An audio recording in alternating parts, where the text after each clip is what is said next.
So, good morning, and thank you for the opportunity to participate in your virtual conference. It's a pleasure. The title of my presentation is The Emergence of Digital Ecosystems. It's a term which is quite regularly used in our meetings, in our discussions, along with platforms. Although associated, they are different, and I will come to that later. As we move forward in this new normal or the new world, competition is now more among these digital ecosystems than between the ecosystems of the traditional player. The most successful companies world over have been building and or evolving their business models around large ecosystems of complementary products and services. But before I dive into the presentation, let me take a brief minute and introduce myself. My name is Arjun, and I actually head up the financial services practice for the MENA region at Arthur D. Little. My responsibility is to grow our presence across the banking, insurance, and payment sector. But in addition, I work with a range of different clients across multiple sectors on their digital and data transformation, with a particular focus on how the incumbent players successfully respond to the emergence of digital ecosystems and platform-based businesses in their respective sectors. Today, I hope to take you on a journey, and an interesting one, I hope, where I'll try and answer three questions or try and explain what digital ecosystems are and what they mean for us. I'll start with the fact that these ecosystems have actually existed for a while, but their dominance has grown and has been accelerated by COVID-19. Next, I will deconstruct the term digital ecosystems for all of you, and what are the learnings that we can take away from the successful ones and also the ones which have failed, right? And finally, I'll share some thoughts, suggestions on what incumbents can do to respond to this opportunity and the threat associated with the emergence of this business model. So let me start with what I said. These ecosystems have existed for a while, and actually they dominate today. If you looked at the top 8 companies in the world by market cap, majority of them, with the exception of Saudi Aramco, are actually digital ecosystems. And they all are names that we are incredibly familiar with, whether it is Apple, Amazon, Alphabet, which is Google, or the Chinese names like Alibaba and Tencent. It's not just these big tech players which are dominating. I wanted to actually give you a view of what's actually happening in a specific sector. And obviously, I've picked a sector that I'm very familiar with, which is financial services. Apologies for the busy slide, but what I'd like to do is draw your attention to the 4 companies which are colored or highlighted in blue. What this graph actually shows is 3 key points. One is 4 of the 6 largest financial services companies now in the world are actually ecosystems or platform plays, whether it's Visa, MasterCard, PayPal. And Ant Group, unfortunately, never had their IPO, which they were hoping to last month or earlier this month. But the expectation is that when they do have their IPO, maybe in the next year or two, they will definitely be in the top 10. Secondly, and arguably more important, is what I'd like you to see is the gap between the 2 bars with each of the names, which shows that these ecosystems and platform businesses have added market cap at a rate which is exponentially higher than some of their traditional peers. And final point is that there is a whole list of other ecosystem players like Ping An, Tencent, Square, which are waiting on the wayside, and they're soon to enter the top 10. And unfortunately, they will all come in at the cost of the incumbents. Now, why do people like ecosystems so much? And especially, why do people like investing, whether that is in publicly listed companies or VCs? And the answer to them is that they are more productive in terms of revenue. They tend to be asset light, at least the majority of them do, and they tend to be much more efficient in terms of driving revenues. And here's a comparison which I don't necessarily want to get into. Slides will be available. But on an average, an ecosystem or a platform player generates about 2 times more revenue per employees than the traditional incumbent. Now, the examples here are again financial services related, but this holds true for other sectors too. So from the global perspective, let's now bring it down to the region, right? We've seen a proliferation of these ecosystems and platforms globally, and we're increasingly seeing them in our region in the Middle East and North Africa, but with one distinct difference. A well, I would say two distinct differences. One, we're still playing catch up in the MENA, and B, most of the focus has been on the B2C segment and very little on the B2B, which itself opens up a great opportunity if you are an incumbent and looking to actually evolve your business model.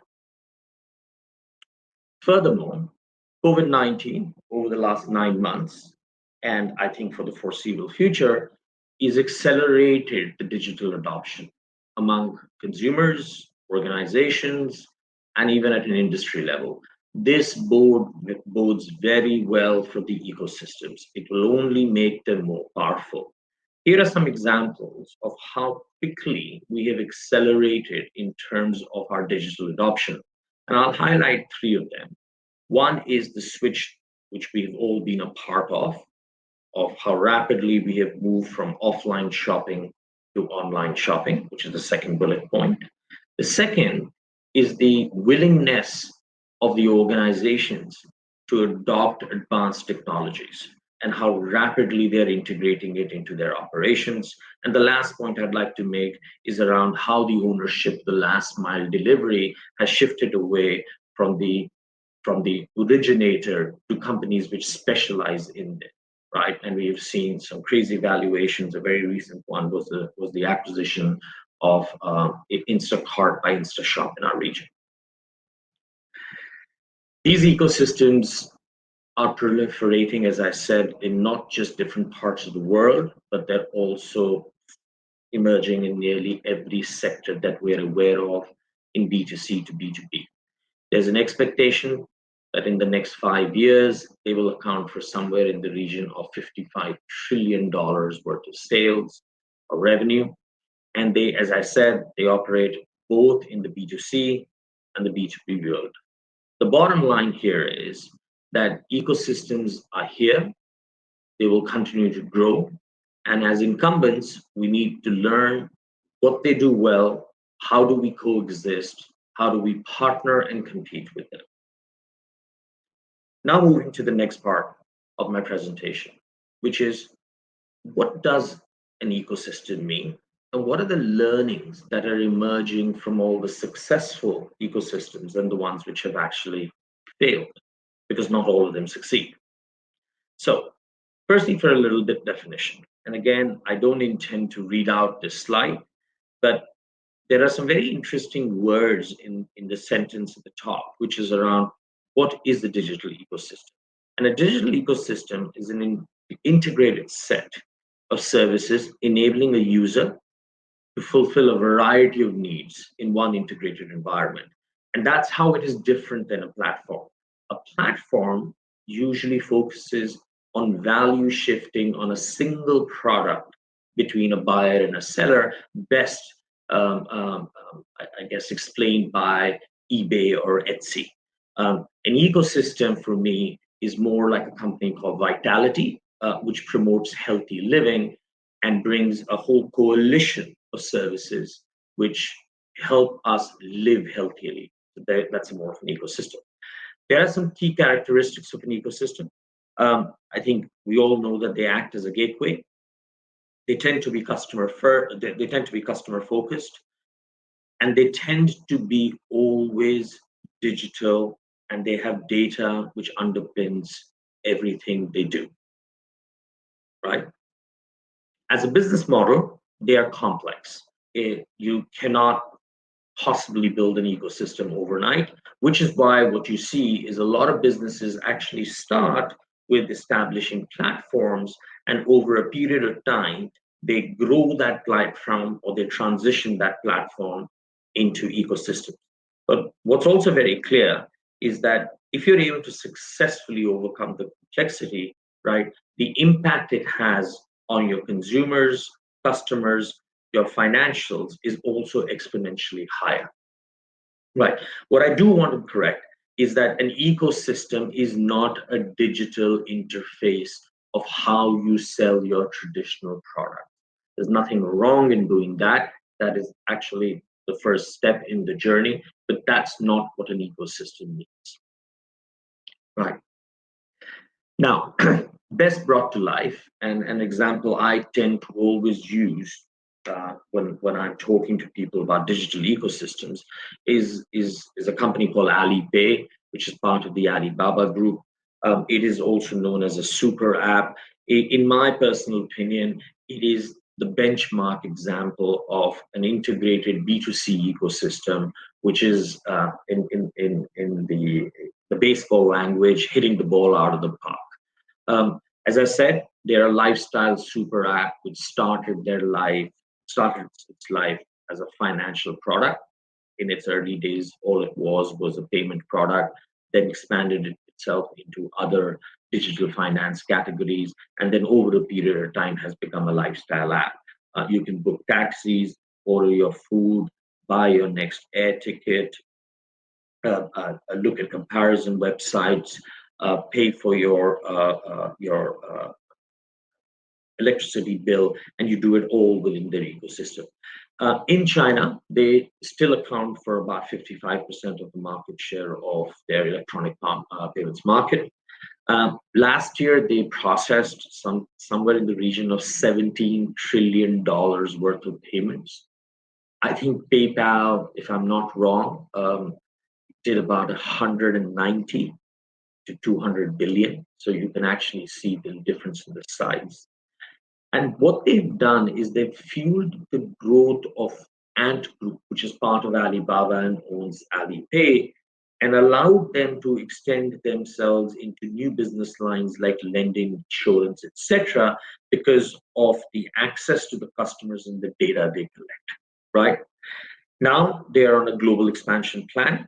So they're signing up merchants world over, including in the UAE, and they've got a very simple strategy. They are following their customers. So if it's popular with Chinese travel corridors, then they are. The other thing they are obviously doing is now investing in other apps or super apps in other countries which are emerging, and therefore with the view that they will create a super ecosystem going forward where all these apps will be able to interact and connect with each other.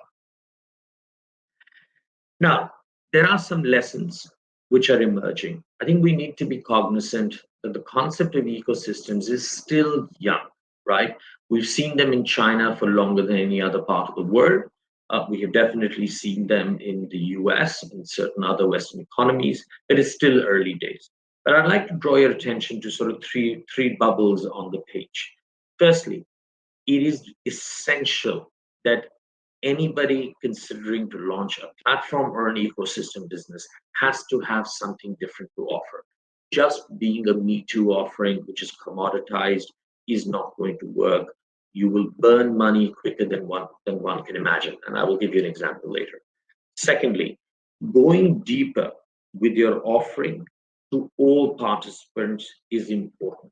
Your ecosystem needs to have multiple customers and needs to literally consider all its parts, which are partners and stakeholders as customers.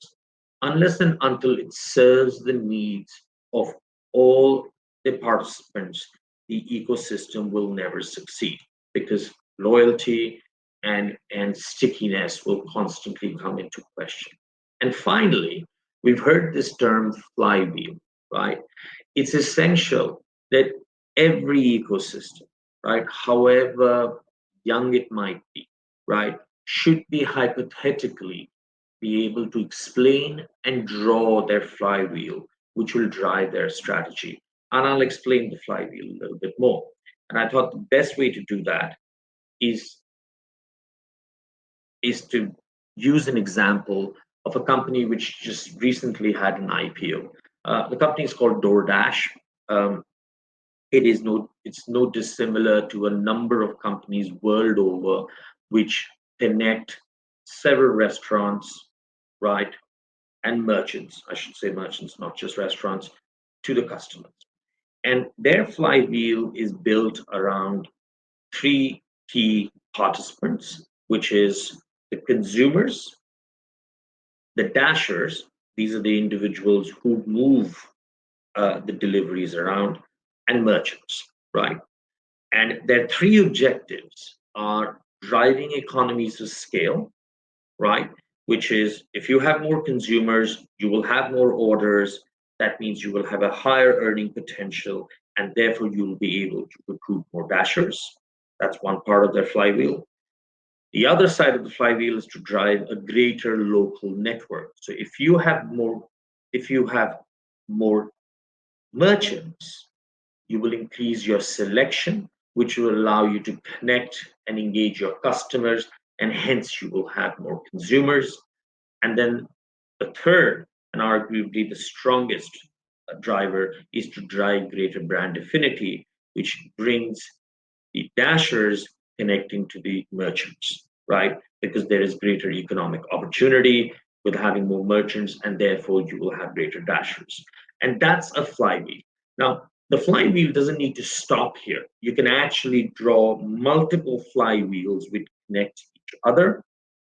And the best example is how Amazon does that, right? I'm not going to have an example, but if you do have the time, do go and have a look at the Amazon flywheel. It's freely available if you were to go onto the website and download it, right? How do ecosystems create value? A lot of the conversations that I tend to have on the topic of ecosystems tends to start with, can it add more revenue? Can it increase my EBITDA? And the answer is yes, right? But having said that, it's going to take time because ecosystems and platforms cannot be built.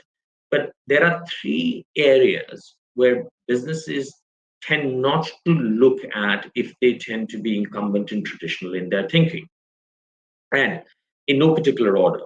Firstly, ecosystems help you exponentially grow valuations. I showed the example earlier in the presentation on the difference between ecosystem, platform, financial services players versus those who weren't. The second is you have data, and a lot of people like using the term data is the new oil. What platforms and ecosystems do is allow you to collect massive amounts of data, a massive amount of good quality data, which can be monetized. Monetized either to produce new products, to produce new services, to find new partners and expand your platform or your ecosystem. And the final bit is as your platform and your ecosystem becomes more powerful, more and more merchants want to be a part of that. And that drives platform usage. So ecosystems generate value far more and in a lot many more ways than incumbent businesses do, right? And I thought that's best brought to example by giving you some, best brought to life by giving you some examples. And I've listed 8 here. And again, I don't intend to take you through all 8, but maybe a couple. Now, the first one, which obviously amuses me, I'm not sure how many of you are actually aware that Amazon is now the largest seller of white label diapers on their own platform. They're actually in the top 3 in terms of batteries. Now, well, I don't know Jeff Bezos personally, but I can't possibly imagine that when he decided to launch Amazon first and sell books, he could see 20 years in the future and say that I'm actually going to be the biggest diapers seller in the United States. And this is, I guess, if I might use the term, the beauty of data. As you bring more data in, you learn consumer behaviors, you find opportunities, and you decide you can do something about it. Another great example, and a Chinese one, is from a company called Ping An, which, to be honest with you, is a case study among successful digital ecosystems and diversification strategies. They were a traditional insurance player and then decided to evolve their business through offering their products and services through platforms, which eventually became an ecosystem.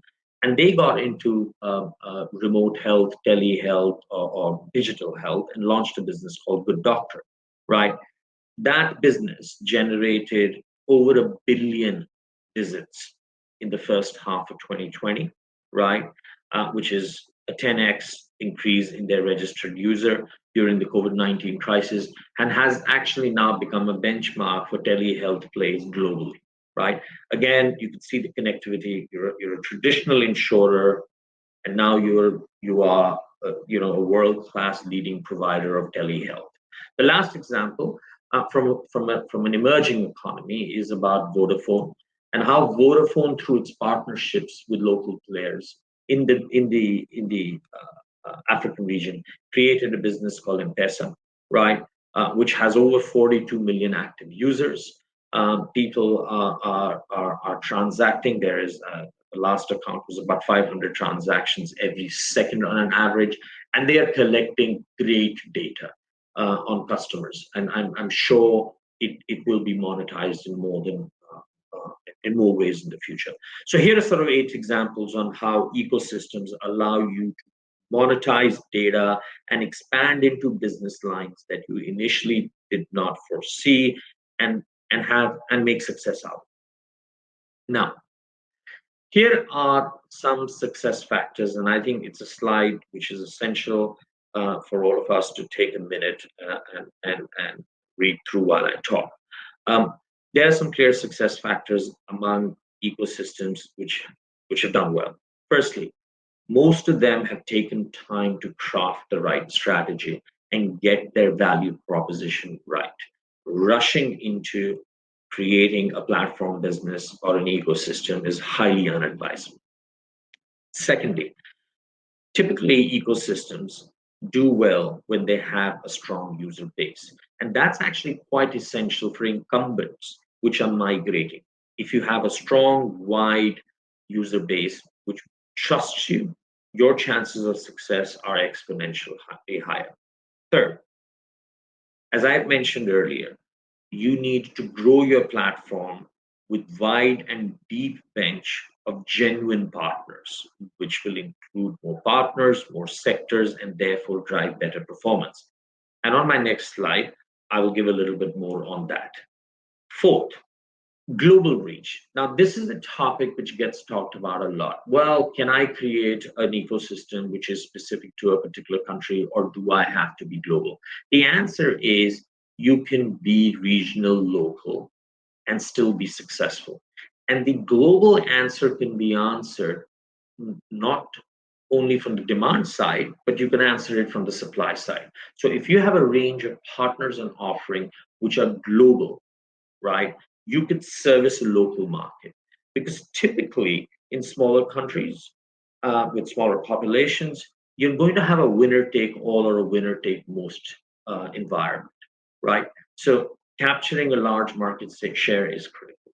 And finally, orchestrators need the capability of collaboration. And when I say collaboration, I don't mean the ability to sign partners. I mean the ability to actually collaborate over a life cycle, right? Because these ecosystems take time to build, grow, and sustain. And so, therefore, the mindset of collaboration is different than just partnering and being a reseller. Moving on to the next slide, I'd mentioned that partnerships are essential. And again, there are lots of bubbles which sort of show you the difference between how many partners typically a leading ecosystem has versus a lagging. On an average, a successful ecosystem has as many as 27 partners, right? And the most successful ones go up to 40. And that's actually essential to appreciate.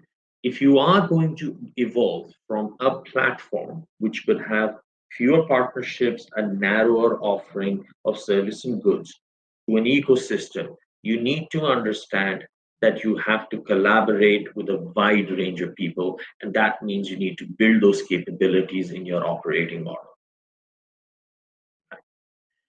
Now, I focused on the good so far, and I guess my enthusiasm for the topic sometimes sort of takes me in that direction. Uh, but let me assure you that actually not all ecosystems succeed. As a matter of fact, majority of them fail. There's a statistic that about 50 billion US dollars is lost every year in VC investments in ecosystems. But the key takeaway is not that a lot of them lose out and a few win, but more around what are the reasons behind their failures. And actually, what's quite surprising from the statistics which is emerging is that execution is only 15% of the reason. So it's not about the inability of the ability of the organizations or the inability of the organizations which have created this ecosystem, but it's things like incorrect configuration of the ecosystem, right? Um, Poor governance in the way things are managed. That was actually the number one reason, right? Um, Poor monetization strategies because you can only go so long without making money, right? The best example is Quibi, which you might have heard of, was a streaming video, which or a streaming site which had come up, which sort of burned $2 billion in 12 months, and then decided to shut down. And actually, when asked what was the reason behind it, it was largely design failure. It was not their inability to execute. They just designed the ecosystem incorrectly. So, as a business, anybody who's considering, plan, and I think Abraham Lincoln said, if I had to axe down a tree, I'm going to spend the majority of my time sharpening my axe.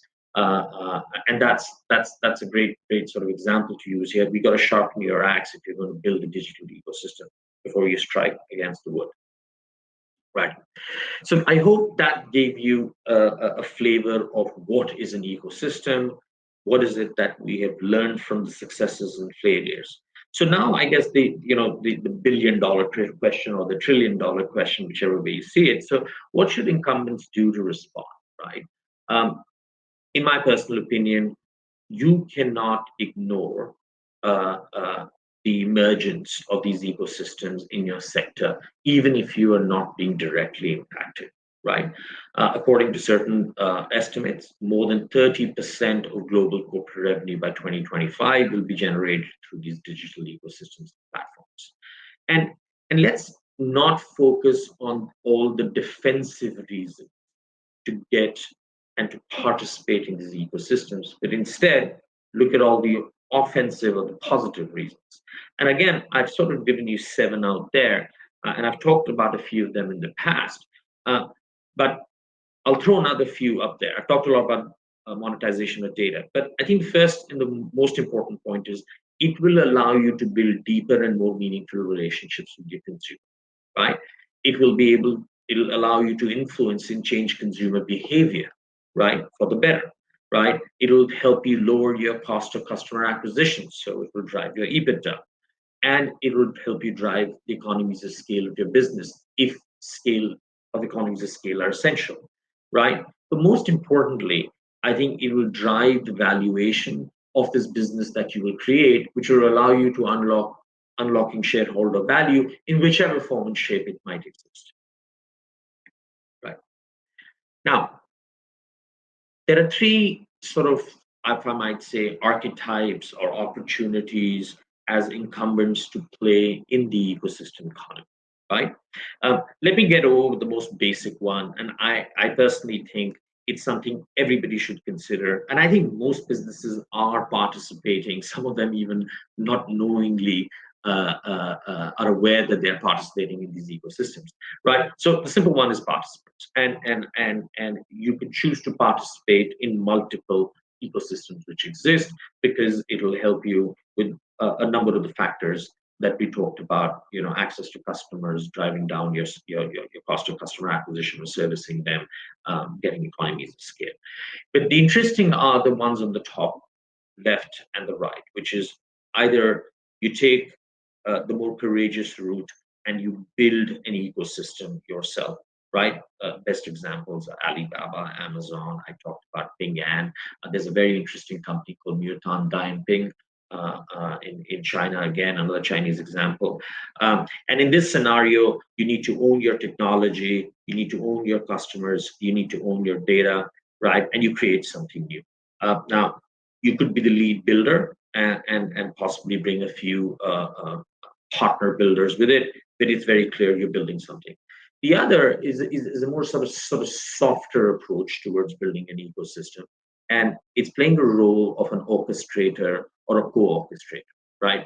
And the way you do this is you connect companies across the value chain.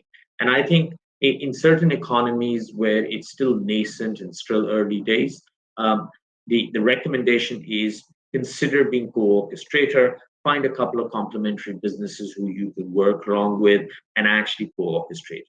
Uh, DoorDash, InstaShop, Pareem, and various financial services solutions are playing this sort of role, right?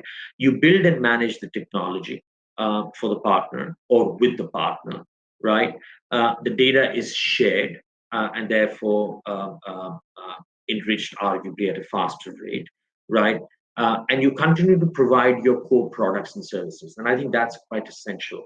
And I will allude to it later, is that connectivity with the core business is critical, especially when you're playing an orchestrator's role, right? So here are some building blocks or foundational capabilities which nearly all builders and orchestrators have. And again, there's a list of those out there, and I'm going to focus on a few. One is you need to have an incredibly strong data analytics capability. Um, Data is going to be the differentiator, your ability to collect, manage, mine, or analyze and use data. So unless you don't have a strong data capability, don't even think about venturing into creating an orchestration. Secondly, you've got to create an independent middle platform which is based on open architecture and is highly agile, right? You cannot use your incumbent technology or infrastructure which exists and hope to build a new ecosystem on top of this. Banks tend to make that mistake, and they tend to usually suffer, right? The last point I'd like to raise is, and I will again bring back that concept of partnerships. Digital ecosystems is about multiple players and partners coming together. And if you're not able to build and you don't have a track record of actually being able to partner with multiple organizations and collaborate with them, you know, your ability to succeed in building an ecosystem is more limited. Right? So what's next? And this brings my presentation to a close, right? If you're ignoring these ecosystems, you're doing it at your own peril. My advice is please don't, right? Please participate in ecosystems wherever possible, right? But think through if there is an opportunity for you to capitalize on your customer base, the access you might have, the data you might hold on them, the trust you might have in their minds, and see if there is a role of playing as an orchestrator and builder and unlocking greater sort of financial value. Please think long term. Ecosystems don't deliver success overnight. They might not even form a part of your 3 year strategy in terms of material benefits. They will start to incrementally add value, but you've got to think long term because in all intensive purposes, you're transitioning to a new world, a new business model. And then there is a series of questions which I don't necessarily want to labor on, right?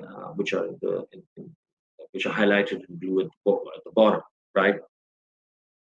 Uh, these are questions which would help you sort of form your view. A couple which I would like to highlight. One is it's very critical that you identify what are the KPIs of success of your organization, of your ecosystem strategy. And I think it's critical because if you're going to look at this as what is my EBITDA in the next 12 months of the strategy, I personally think it wouldn't work.